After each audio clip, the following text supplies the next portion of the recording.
Eu havia dito que, na história do Flamengo, alguns treinadores chegam num estado tão grande de pressão que eu vejo como irreversível. Eu falei isso algumas vezes para alguns treinadores. Eu me lembro claramente de ter falado com o Rogério Ceni, que era um campeão brasileiro, mas que vinha jogando, e falei isso com o Vitor Pereira. Eu devo ter falado para outros técnicos também, mas com esses dois eu falei com certeza. E pelo que a gente observa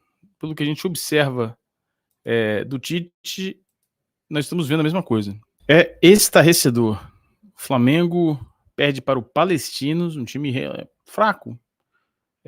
Um time, inclusive, que jogou pior hoje do que jogou contra o Flamengo no próprio Maracanã. O Flamengo perde para o Palestinos e se coloca numa situação extremamente difícil na Copa Libertadores da América, que para alguns, para muitos, é o torneio principal do Flamengo na temporada. Tem gente que acredita que é o brasileiro, outros acreditam que é a Libertadores. Na situação de momento, o Flamengo, se a fase de grupos estivesse terminando agora, o Flamengo iria, né, não dá nem para dizer isso, dizer que o Flamengo jogaria a Sul-Americana, mas não, porque o Flamengo pode, inclusive, ficar fora da Sul-Americana, dependendo dos resultados do jogo de amanhã entre Bolívar e Milionário.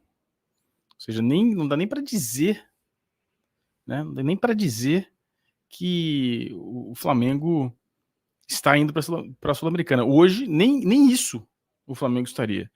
Uma atuação horrorosa, o time mal montado, mal escalado.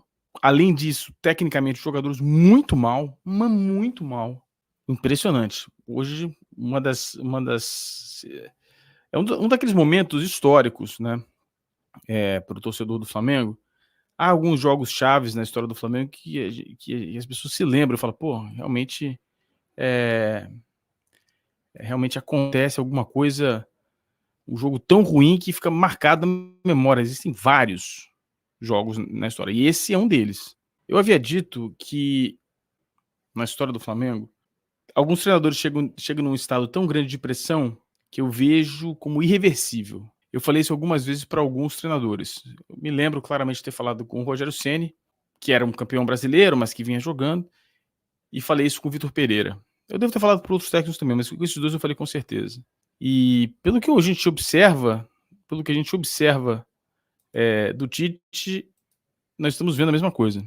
O Tite, a partir do próximo jogo, estabelece esse em inglês o termo é tipping point, que vira que não tem mais jeito. Dependendo do resultado, agora, assim, a gente não sabe exatamente se o Campeonato Brasileiro vai parar ou não por causa da situação do Rio Grande do Sul, pelo menos essa próxima rodada, mas esse jogo de sábado entre Flamengo e Corinthians é o jogo capital. Se o Flamengo não vencer esse jogo categoricamente, e assim, vencer categoricamente é uma coisa complicada porque não é automático, o Flamengo o Tite automaticamente entra naquela fase que eu falo com frequência, que é aquela de não poder haver, não tem reviravolta, não volta. Você que está chegando agora, eu sei que você odiou o jogo, mas você gosta do canal, então deixa o seu like, o like é importante, ajuda na recomendação desse vídeo, tá? E se você ainda não se inscreveu, se inscreva, nós estamos nesse objetivo de chegarmos a 60 mil inscritos, quem diria, né? 60 mil inscritos, até o dia 30 de maio, que é meu aniversário. Então, se inscreva no canal, faltam menos de 600 pessoas para a gente chegar em 60 mil inscritos. Importante pra gente. Estava assistindo o jogo, trabalhando aqui também, mas vendo o jogo, essencialmente fazendo um scoutzinho aqui na minha hora do almoço.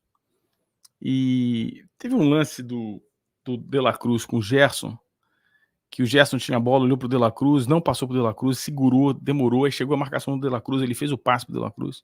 Eu fiquei tão puto que eu soltei um palavrão aqui em português que meu vizinho aqui falou: o que tá acontecendo? Eu falei, nada não.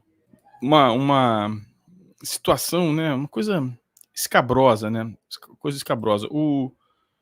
Algumas situações inexplicáveis, né, se você olhar, por exemplo, o Bruno Henrique, e assim, não vale nem culpar o jogador, não tem como culpar o atleta, né. Tem uma questão importante aqui, tá? Vamos entrar nessa discussão de possível demissão do Tite, tá? Uma possível demissão do Tite pode gerar uma situação muito complexa, tá? Para a efetivação de um novo técnico no Flamengo. Pô, mas o que você está dizendo, então? Bom, o que eu estou dizendo categoricamente é isso. Você trazer Você tirar um técnico, foi técnico da seleção brasileira por 2 ciclos de Copa do Mundo. Você demitiu o Vitor Pereira, que é um técnico renomado na Europa, foi inclusive cotado para times da Premier League. Com poucos meses, você demite o Tite no começo da temporada, vai ficar cada vez mais difícil. E assim, no caso específico, o time do Flamengo não vem jogando bem, o trabalho é um trabalho ruim até agora. Eu já disse que era médio, mas vai piorando, porque o time não tá melhorando, o time não melhorou, o jogo pior hoje. Eu ainda acho que o time eu ia dizer o seguinte, que eu acho que o time ainda pode se recuperar, acho que o Tite ainda tem capacidade de acertar.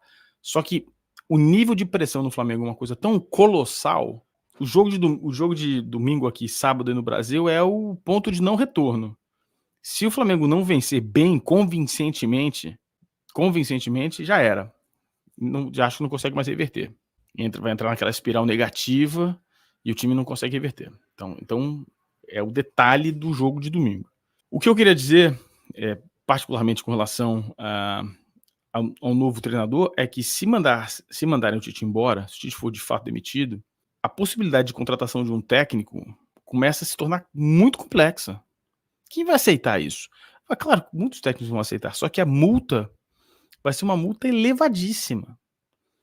Por quê? Porque os técnicos vão entender o risco de assumir o Flamengo e vão, particularmente agora no meio de temporada, imagina, eu traria o Carlos Carvalhal. Eu acho que o Carlos Carvalhal é um bom técnico. A gente fez um trabalho aqui muitos anos atrás, na época da saída do Jesus, 2020. A gente analisou o Carlos Carvalhal, vimos uma porrada de jogo do Carvalhal, como ele joga tecnicamente, taticamente. Não vai dar conta, esqueçam. Ele pode até ser mais técnico do que o Tite, mas não vai dar conta. Não vai ter tempo, vai ser uma pressão do cacete, ele muda o time toda hora, ele vai experimentar jogadores em posições diferentes, ele não vai chegar para dar uma dorivalizada, não adianta. Esqueçam, não é o cara. Nunca treinou um time dessa magnitude, com a pressão que vai ser, cara, vai ser uma panela de pressão. O Iago, complexo sobre o Felipe Luiz e manda o Tite para PQP. Trazer o Felipe Luiz para mim seria um erro absurdo. E eu acho que ele não aceitaria, tá? Primeiro, há uma grande parcela da torcida, essa que gera essa pressão ocasionalmente desmedida sobre o treinador, sobre os treinadores, refere-se à crítica à participação dos jogadores, que os jogadores não correm, etc, etc, etc. O Felipe Luiz era amigo dessa galera. Isso é uma versão, por exemplo, que defende o Renato Maurício Prado, usando o exemplo do Carpegiani, de quase 50 anos atrás. Não faz o menor sentido. Não vejo isso, não vejo ele com essa... Ele pode ter potencial, mas não tem o conhecimento ainda de técnico para fazer, né? Mas teve o exemplo... Vamos achar exemplos de sucesso. Isso são exceções, não são as regras. A grande maioria dos grandes técnicos não se tornam grandes técnicos um ano depois de terem se aposentado, ou menos de um ano. São exceções às exceções, né? E eu digo o seguinte, aí é uma coisa completamente técnica, não é nem relacionada com futebol. Eu não faço planejamento baseado em exceção. Não é assim que eu imagino as coisas.